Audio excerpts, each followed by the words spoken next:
Hi everybody, SoTV here. Today I'm going to be talking to you about the build that I've chosen for Season 7. I've chosen the Demon Hunter Marauder build, the Cluster Arrow Maelstrom build. I'm just going to be discussing about the skills I've chosen and then as well the gear that I've chosen. I will be doing another video later on the complete mathematics and breakdown of the build itself. That's quite very interesting on how a lot of the passives and everything fall in together into one place to assist one another.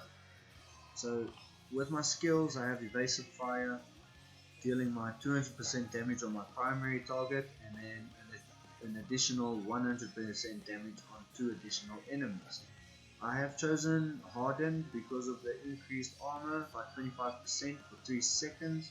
I do prefer that when there's a lot of melee enemies around.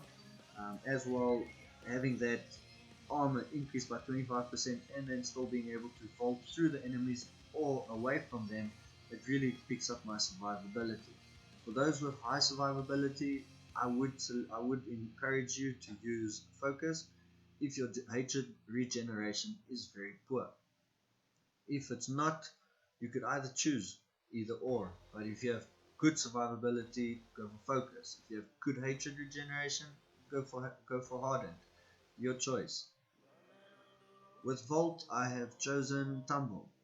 Reason for this is after vaulting the first time, if you vault the second time within 6 seconds, it has a 50% cost reduction on your discipline. So you'll be able to move around a lot faster, a lot more freely. When you're in the thick of battle, you can escape freely. If you want to gain up some field, you can gain up very quickly. With my sentry, I've chosen Polar Station. Reason for this is your Polar Station does cold damage itself at 280% weapon damage, and as well it slows their movement speed by 60%. So as the enemies are moving through your sentry's chilled area, its movement speed is reduced by 60%, which is very good because that's what you're looking for on this build. On my companions, I have selected Wolf Companion, but it does not matter who or what you choose because on your 2-piece set bonus of Marauder build, it calls forth all companions. So you'll be getting all of the active features on each companion as well as all the passive active features on each companion. So you could either select none or you could select whichever one you want. I've just always left it on Wolf because it's the last one I choose before I can get the 2-piece of the entire build. So with my next skill I've got Cluster Arrow and I've chosen Maelstrom. With that, the base damage that it does, it explodes for 650% weapon damage as cold and then releases up to 3 rockets at near enemies that each deal 450% weapon damage as cold. So I've got a base of 650% and with that I've got an additional 1350% weapon damage as cold. Very good, very nice. But in addition to this, reason why I like this cold build is your survivability. You've already got 3 seconds of increased armor if an enemy comes close. On top of that, you gain 2% life per enemy hit. So your 2 times 3 for each rocket would then give me 6% life per hit just from my one sentry or just from my one cluster arrow, which is very nice, especially on your on your life regeneration part, the survivability, and that's what we're all looking for when we're climbing the ladder on the GRs. My last skill would be Vengeance. With a build, your Vengeance, if you have your 6-piece, your Vengeance's damage gets increased by 800% while it's active. So I'll be going through my Nice Cube as well, and the big thing about this build is to try and focus on 100% uptime on Vengeance. With Vengeance I've chosen Seeds for the 10 hatred per second gain that you get, especially with Cluster Arrow being quite hatred demanding. Vengeance, Seeth really fills up your hatred bar. So my passive skills will be Thrill of the Hunt. Enemies hit by hatred spenders are slowed by 80% for 2 seconds. With your Sentry and Thrill of the Hunt, and as well your Spider Companion dealing slow damage on your enemies, your Spider deals 80% for 5 seconds. Whereas your Sentry deals 60% as they move through. And then Thrill of the Hunt is 80% for 2 seconds. So you have quite a good slow on your enemies. With that, increased damage against slowed or chilled enemies by 20%. So you've got your 20% on each enemy that it hits with Thrill of the Hunt, because you're spending hatred for each Sentry that launches, plus yourself that launches cluster arrow. You're slowing them all with 80%, and then as well you're dealing an additional 20% damage on each enemy. At the end of the day, it's very, very helpful. You're dealing mega damage, and as well with Maelstrom, you're getting a nice handful of life per hit. With custom engineering, increase the duration of your Caltrops, Mark for Death, Spike Trap, and Sentry by 100%. So your sentries last only for 30 seconds. So now you'll be increasing it to at least 60 seconds that will be sitting on the field, assisting you on the heat of battle.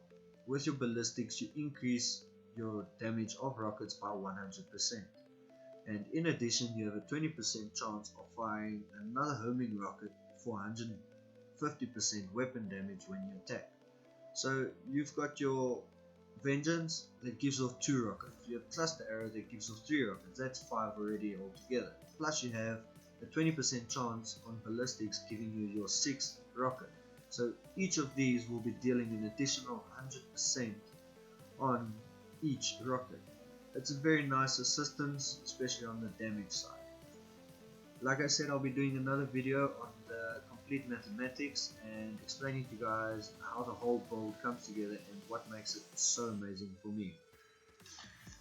So with the build itself, as you can see, I have my 6-piece build. As I mentioned earlier, your 2 set bonus would be Companion calls all companions to your side. So unfortunately, you'll have to select a companion to be able to have all of the companions by your side. I was incorrect earlier when I mentioned that you do not need to select the room, but as you can see, it says companion call, so which means you'll have to have a companion selected, but at the end you will still get all the actives and all the passives of each companion.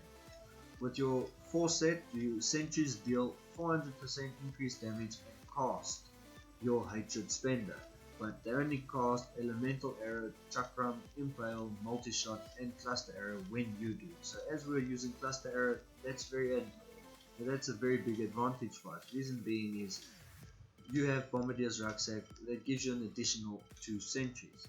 So for 5 sentries dealing increased 400% weapon damage, that's quite a big bang on the field. And for your full 6 set bonus, your primary skills, Elemental Arrow, Chakram, Impale, Multi-Shot, Cluster Arrow, Companions, and Vengeance deal 800% increased damage for every active sentry. So you've already got Vengeance, that will be times by 5. So you'll take Vengeance 8 times 5, 800 times 5 increased damage.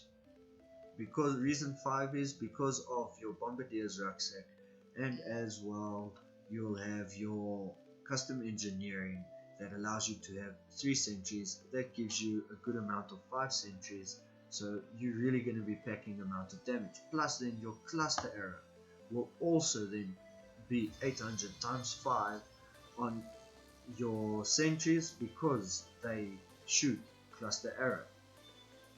And then as well your companions, they will also be doing 800 times 5, so that's a real big damage boost right there on because of having 5 sentries. So with the Marauder build, because your build is mostly focused on your sentries and your companions is a very good secondary on the build, Bombardier's Rucksack I would say is a must. And because Maelstrom is a big focus on it, not really as much Maelstrom, but Maelstrom is a big focus on this build.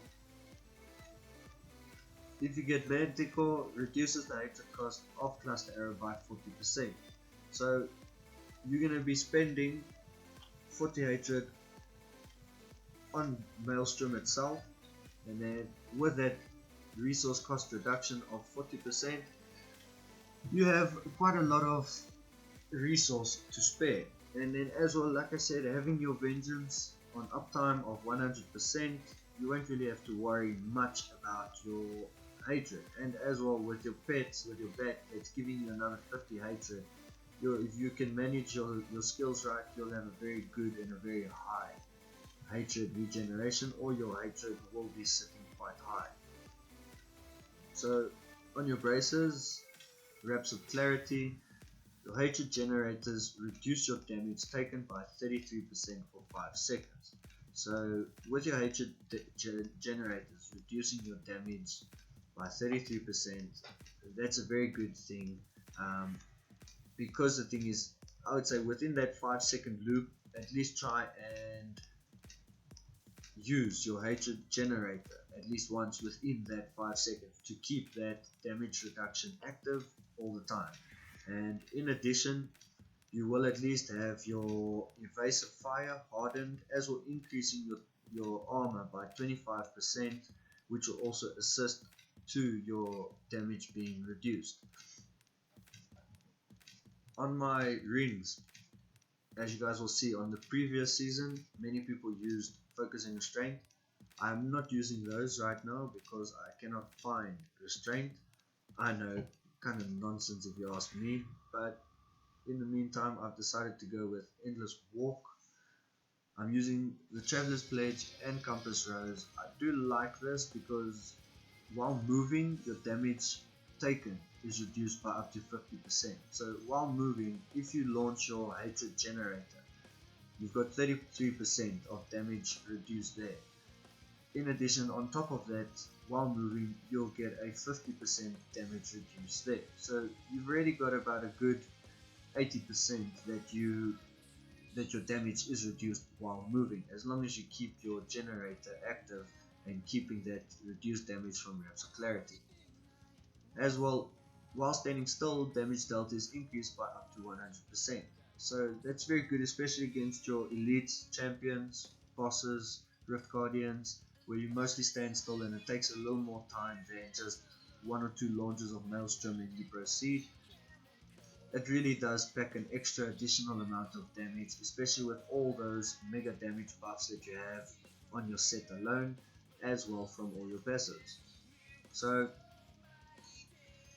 one thing that just to note about using the Endless Walk is, if you look here, you'll see I have 100%, 100 right there. So right now I'm standing still, so clearly I'll be dealing 100% damage, but as soon as I move, this 100 will start reducing down to 50 because I'm moving. So then I'll be folding down to the 50% damage reduction. And as you can see there, you'll see the magic go to work. But as soon as I stand still, it's vice versa. So I'll go back to the damage. So the longer you stand still, more damage you deal up until you reach that 100 mark. The more you move, the less damage you'll take. And remember, as I said, keep your generator active on Wraps of Clarity, and you'll see your damage reduction is a lot higher. So with my legendary gems that I've chosen, you'll see I've chosen Zaystone of Vengeance.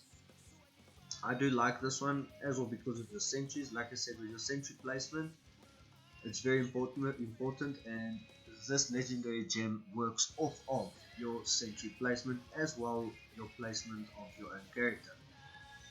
As you can see, your first bonus there is damage you deal is increased by 8% for every 10 yards between you and the enemy hit. Maximum 40% increased at 50 yards. So the further you stand, the better, but only up to a maximum of 50 yards. So I can do increased damage at 50 yards at 40%. So even if I am standing at 40 yards and my sentry is at 50 yards, my sentry will be dealing that 40% increased damage, whereas I will only be dealing a little bit less damage. And for each sentry that is standing further from the enemy than what I am, we'll all do the maths later, but you can get the picture. You'll be packing a big punch. So my sentry placement that I try and do is, especially with the kind of mobs, is I'll have my one sentry in the front, I'll distance myself, and I will have then my next sentries in a nice row, depending on how big the area is or the playing field is. Or what I'll try and do is I'll try and get them in a straight line and get myself there. So for the monsters moving through here, I've got my slow on them, and then as well I've got my 20% increased damage on slowed or chilled enemies. And because of the cold skills, I'll be doing an additional chill damage on them as well. So that's what's very nice, and then 20% chance on hit to stun the enemy for 1 second. So that's also quite nice, because you're working at a distance, you'd like to try and slow them or stun them, and to have both of them in one, which means for that 1 second you can deal a mega amount of damage for that second that they are stunned. As well, if you get them in the middle, like right here, of 2 sentries, they still got a long way to get you to reach the other end. My next gem would be Bane of the Powerful, gain 20% increased damage for 80 seconds after killing an elite pack. So that one is also very nice. The higher you rank this gem, the longer the gem's power stays active, and also if you can keep this on a constant loop, you'll be soaring through the rifts and greater rifts without even blinking an eye. It's a very nice gem, it's a very nice legendary gem, because after killing an elite pack, you get 20% increased damage for 80 seconds. Then with your second power, gain 15% increased damage versus elites, and take 15% reduced damage from elites. So with that, you've got reduced damage there, you've got 33% reduced damage there, and as well, while moving, if you can keep it active moving, you're going to have a good 50% reduced damage on top of that. So you've got quite a good survivability rate, and then as well, increased damage, 15% increased damage versus elites. If you can get your 20% increased damage after killing a elite pack, if you can get to your next pack fast enough, you'll be dealing 20% increased damage, plus as well a 15% increased damage on your elites, which is very good. And as well, because of your endless walk while standing still, you deal an increased 100% damage. So the only negative thing of endless walk is you'll either have to move around and not too much, and as well still try and keep both buffed at the same time. Then you'll be able to use the endless walk to its full potential, as well with your hatred regenerator, and up with your reps of clarity added as well. So your next one on survivability, your next gem here would be Bane of the Trap. Increased damage against enemies under the effects of control impairing effects. So obviously a control impairing effect would be slow or chill, mostly slow. So I've got slow on my polar station. As well, I have slow on my hatred spenders, slowing enemies for 80%. So just with those two alone, I'm increasing my damage by 29.10% on slowed or chilled enemies. Plus, in addition to that 29%, I'll be dealing an additional 20% on again slowed or chilled enemies. So that's already a good 49% that I already have dealing increased damage on my control impairing effect that I'm doing on monsters. Then with addition, gain an aura that reduces the movement speed of enemies within 15 yards by 30%. So the nice quick mathematics on this is, because of Harden, it gives me 25% increased armor for 3 seconds for monsters that are close. With this, I get an aura that reduces the movement speed of enemies within 15 yards. So if your sentries don't hit them or don't attack them, then at least you'll have that aura that slows them within 15 yards. So now, what I can say is, if you can get that aura and they move close enough, you've got Harden that gives you that 25% increased armor for 3 seconds. You'll be able to move away and they slowed and then your whole slow effect of the 29% plus your Call of the Week's 20% will also fold in, and you'll be dealing a good amount of cold damage. With your belt here, another survivability, you take 8.2% less damage for every companion you have active. So having all of your companions active, you have 8.2% times 1, your spider, your bat, your boar, your ferret, and as well your wolf companion. So that's already 5, but your ferret is 2, so that makes it 6. So as well with that, as the studying I have done is, with your Templar being a companion as well, it's technically 7 companions that you have all together, which is then 7 times 8.2% less damage for every companion you have active. And one thing I've noticed is that if you remove him or not, your damage that you get here, your defenses, it actually makes an effect on here, as I do not know really how that works, but I have watched a few videos of other people and I've seen myself how it makes a difference. So just for interest sake, let's unequip that. So obviously you'll see there the damage reduction. Okay, I was not focusing now there, but anyways, we can carry on. So that's about the whole build right now, as I've explained it to you guys.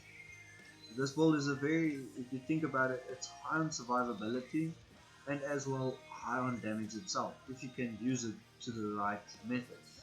So what I've got on my amulet is 20% cold damage extra, as well as my rapid clarity, 20% cold damage extra. So my cold skills deal 20% more damage. So with that one, and with my amulet and my raps of clarity, I'm already dealing cold damage increase by 40%.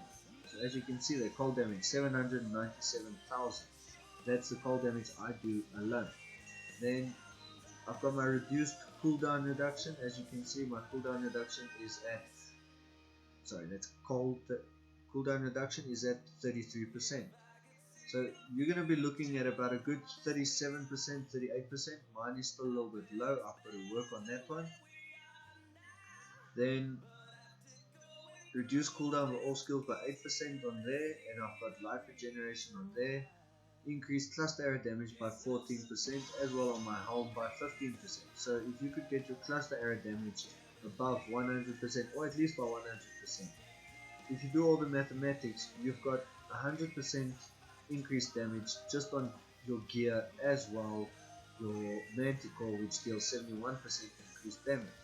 Plus then you'll have your 6-piece set doing 800 times 5 per century, and as well your cold skills doing that, plus your, I forgot a second there, plus your Call of the Week giving you the additional 20%.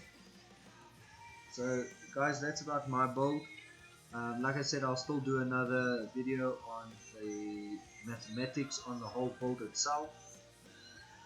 The last thing I can only finish off with is about the Paragon skills.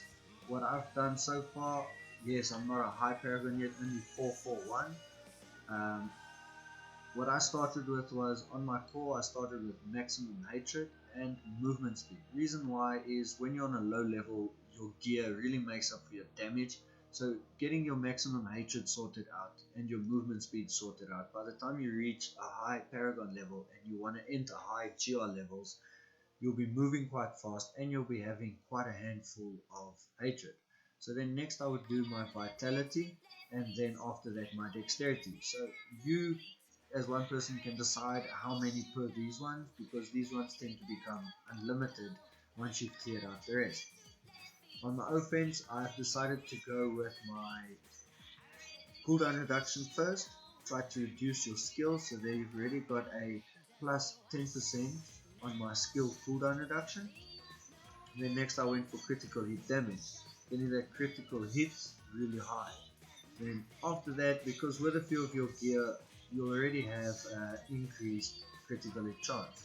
And after that, because you have a very high critical hit damage, your critical hit chances will be more effective on the later stages the higher level you are.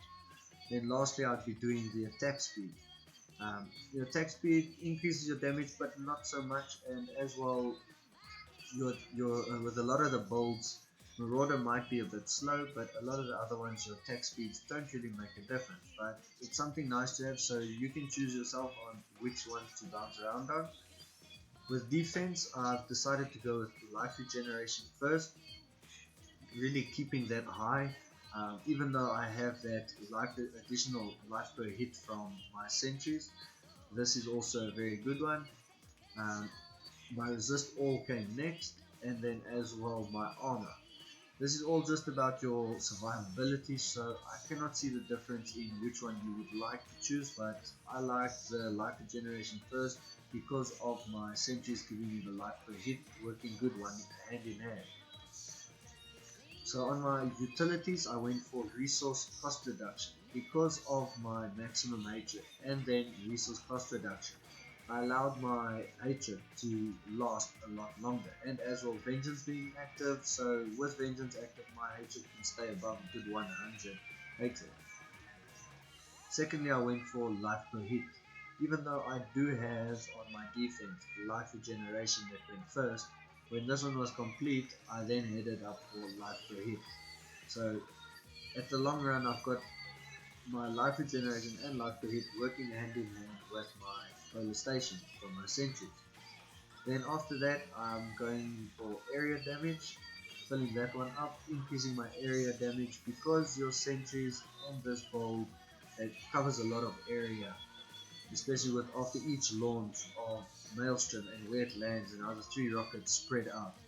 Your area cover a lot of area, so this is a very good thing, increasing it up, and the area damage really makes a difference on your higher levels as well, as I've noticed.